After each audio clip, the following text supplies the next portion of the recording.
Praise the lord, హల్లెలూయా. మన ప్రభువును రక్షకుడైన యేసు క్రీస్తు అతి శ్రేష్టమైన నామమున, పరిశుద్ధ నామమున మీ అందరికీ వందనాలండి. దేవుడు మిమ్మలను సమృద్ధిగా పరము నుండి మిమ్మల్ని ఆశీర్వదించునుగాక. ఆమేన్. మన ప్రభువు మన కొరకు స్థలాలను సిద్ధపరచటానికి వెళ్ళాడు. మన కొరకు స్థలాలను సిద్ధపరచటానికి వెళ్ళాడు. మన స్థిర స్థలం ఏంటంటే అదే. ఎక్కడండి? అది. దేవునికి మహిమ కలుగునగాక. హల్లెలూయా. ఈ ఉదయకాల సమయంలో ప్రియమైన దేవులారా, మరి సిద్ధంగా ఉన్నారా? దేవుని వాక్యం వినడానికి సిద్ధంగా ఉన్నారండి? Are you ready? ఈ డైలీ బ్రెడ్లో చూడండి, వెళ్దాం పదండి. అపోస్తుడైన పౌలు ఎబ్రీ రాసిన పత్రిక 11:6 తెలిసిన వాక్యం, అందరికీ తెలిసిన వాక్యమే. అయితే ఈ పూటకి, ఈ రోజుకి డైలీ బ్రెడ్లో మనం చదువుకుందాము. హెబ్రీ 11:6. ఏమంటే తీసారా? ఖాళీగా ఉన్నవారు తీసారా? అలాగే బిజీ ఉన్నవారు మీరు బ్లూటూత్కి మీ ఫోన్స్ కనెక్ట్ చేసి పెట్టి పెద్ద శబ్దంతో పెట్టండి. మీ ఇంటిల్లిపాది చక్కగా వినటానికి బాగుంటుందండి. మీ వరకే ఒక్కరి వరకే ఏదో పెట్టుకొని వినకండి. అంటే ఏదో ఫోన్ను నీ వరకే వాడుకోకండి. అది అందరి వరకు అది మరి ఉపయోగపడేటట్టుగా చూడండి. దేవుని వాక్యం మరి అందరు వినాలి కదండి. ఒక్కరు వింటే, ఇద్దరు వింటే కుదరదు కదండి. అందరు వింటేనే అందరూ ఆ వాక్యం చేత ఆశీర్వదింపబడతారు. సరే అండి. హెబ్రీ 11:6 నేను చదువుతాను. హెబ్రీ 11:6. విశ్వాసము లేకుండా దేవునికి ఇష్టుడయ్యుండుట అసాధ్యము. విశ్వాసము లేకుండా దేవునికి ఇష్టుడయ్యుండుట అసాధ్యము కదండి. దేవుడు మనల్ని ఇష్టపడాలంటే విశ్వాసం ముఖ్యం. ఏం కావాలండి? విశ్వాసం. అయితే ఇప్పుడు చదివాను చూడండి.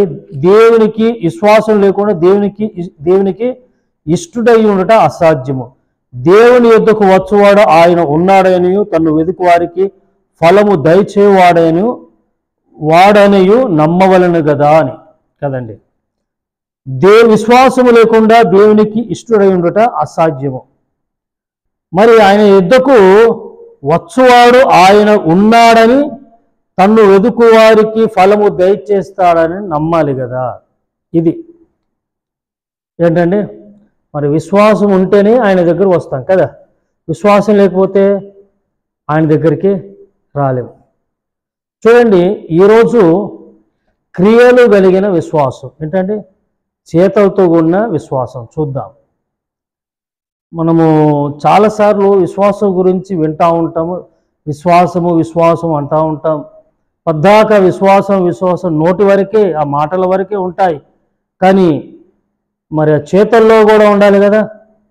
ఎట్లా ఉండాలండి? క్రియల్లో కూడా ఉండాలి కదండి. పదండి, ఒక వాక్యం మనం చదువుకుందాం. చూడండి, మత్తయి సువార్త 14:13-14. మత్తయి సువార్త 14 13-14 చదువుతానండి. శ్రద్ధగా ఆలకించండి. అంటే విశ్వాసము, ఏ విశ్వాసము?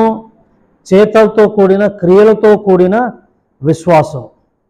మరి ఇందాక 11:6 చదివాం కదండి. విశ్వాసం లేకుండా దేవునికి ఇష్టడై ఉండట అసాధ్యము అని చదివాం. ఏ విశ్వాసం అంటే ఇది చేతలతో కూడిన విశ్వాసము, అంటే క్రియలతో కూడిన విశ్వాసము. ఆయన యొద్దకు వచ్చువాడు ఆయన ఉన్నాడని నమ్మాలి, నమ్మి రావాలి. సరే, ఉన్నాడు అని వచ్చావు, ఆయన దయచేస్తాడు, అడిగిందల్లా ఆయన ఇస్తాడని అనేది కూడా నీకు ఉండాలి. ఏంటండి విశ్వాసం అంటే? అది ఇక్కడ చూడండి. అంటే క్రియలతో కూడిన విశ్వాసం. ఏమన్నా అర్థమవుతుందా? క్రియలతో కూడిన విశ్వాసం అది ఎలా ఉంటుందంటే చూడండి, మత్తయి సువార్త 14:13-14 నేను చదువుతానండి. యేసు ఆ సంగతి విని దోణి ఎక్కి అక్కడ నుండి అరణ్య ప్రదేశమునకు ఏకాంతముగా వెళ్ళెను. యేసు ఆ సంగతి విని దోణి ఎక్కి అక్కడ నుండి అరణ్య ప్రదేశమునకు ఏకాంతముగా వెళ్ళెను. జనసమూహములు ఏంటండి? ప్రైజ్ ది లార్డ్, హల్లెలూయా. ఏమన్నా వింటున్నారా? జనసమూహములు. యేసు ప్రభు ఎక్కడ పోయాడు? యేసు ఆ సంగతిని పైన చదివితే అక్కడ ఏ సంగతో అక్కడ మనకు కనబడుతుంది. దోణి ఎక్కి అక్కడ నుండి అరణ్య ప్రదేశమునకు ఏకాంతము అంటే ఒంటరిగా వెళ్ళాడు. అరణ్య ప్రదేశానికి ఎందుకు వెళ్ళాడంటే, ముఖ్యంగా అక్కడ అరణ్య ప్రదేశం అంటే ఆ యెరూషలేమునకు ఆనుకొని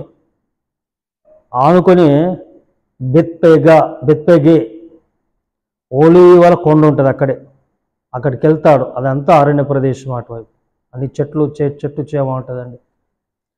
ప్రార్థనకి వెళ్తాడు.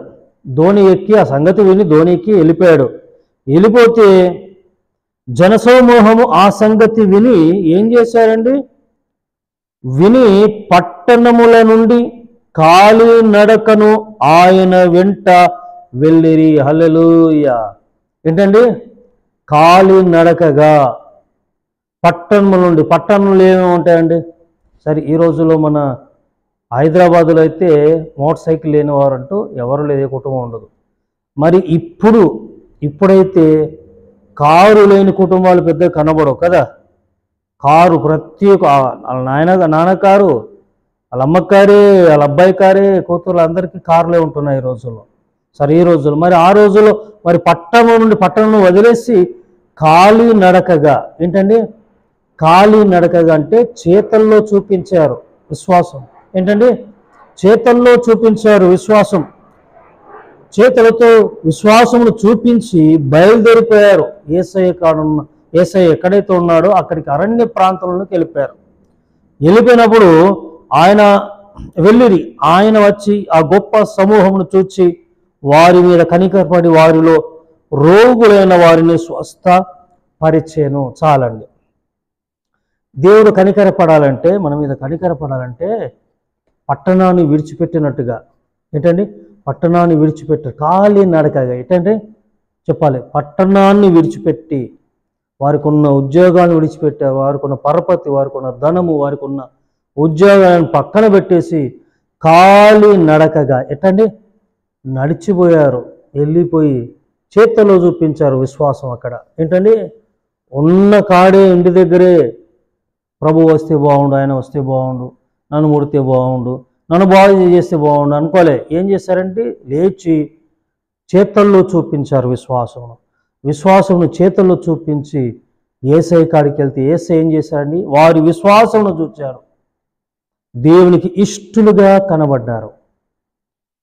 ఇష్టలుగా కనబడ్డారు కాబట్టి అక్కడ అనేకులు బాగుపడ్డారు. ప్రేమంటే దేవుళ్ళ ఉదయకాల సమయంలో మన విశ్వాసం అనేది చేతల్లో చూపించాలి. వాళ్ళు ఖాళీ నడకగా పట్టణం నుండి బయలుదేరి అరణ్య ప్రదేశంలో ఉన్న యేసయ్య దగ్గరికి వెళ్ళారు. వారి విశ్వాసం చూచి దేవుడు వారిని ఇష్టపడ్డాడు. వాళ్ళు ఇష్టలుగా దేవునికి బ్రతికారు. ఇష్టంగా వారు వాళ్ళ విశ్వాసాన్ని క్రియరూపంలో చూపించారు కాబట్టి దేవుడు వెంటనే కనికరపడి అందరినీ అక్కడ రోగుల్ని బాగు చేసి దీవించాడు. దేవుని పిల్లారా, మనకు కూడా చేతుల్లో విశ్వాసము ఉండునుగాక. మనకు అలాంటి ఆ కృప, అలాంటి మనసు మనకు కలుగునుగాక, విశ్వాసము కలుగునుగాక.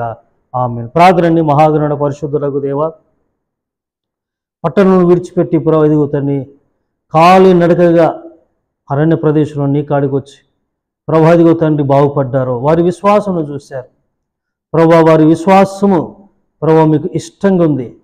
విశ్వాసం లేకుండా దేవునికి ఇష్టలై ఉండటం అసాధ్యం. వారు మీకు ఇష్టలుగా ఉన్నారు. వారి చేతలు చూపించారు విశ్వాసం కాబట్టి వారు ఇష్టలుగా ఉన్నారు. వారు మీరు బాగు చేశారు. ఈ వాక్యమైన ప్రతి బిడ్డ కూడా ప్రభా చేతల్లో విశ్వాసము చూపినట్లు ప్రభు చూపుమని యేసు నామమున ప్రభా ప్రార్థించి వేడుకుంటున్నాను పరమ తండ్రి.